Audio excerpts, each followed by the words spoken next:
அமெரிக்காவோட ராணுவத்துல ஒரு பெரிய மாற்றம் நடந்ததா ஒரு தகவல் சொல்லுது. வாங்க அத பத்தி பார்க்கலாம்.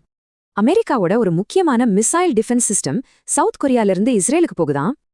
இதுக்கு ஆதாரமா கொரியன் மீடியால வந்த சில போட்டோஸ காட்டுறாங்க. அப்படி என்ன இதுல ஸ்பெஷல்?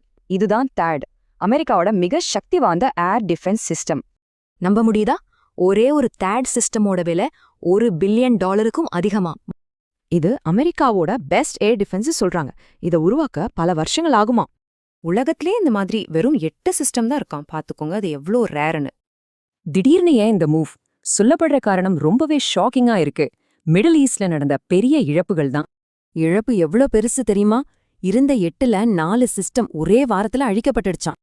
இதோட நேரடி விளைவு என்னன்னா, இஸ்ரேல பாதுகாக்க இப்போ ஒரு THAAD சிஸ்டம் கூட இல்லையாம். இங்கேதான் பிரச்சனையே ஆரம்பிக்குது.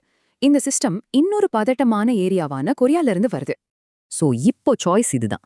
நார்த் கொரியா கிட்ட இருந்து சவுத் கொரியாவா காப்பாத்தணுமா, இல்லை ஈரான் கிட்ட இருந்து இஸ்ரேலியா? இப்போ உலகத்தோட நிலைமை என்ன? ஒருத்தரை காப்பாத்த இன்னொருத்தரை ரிஸ்க்ல விடுறாங்களே.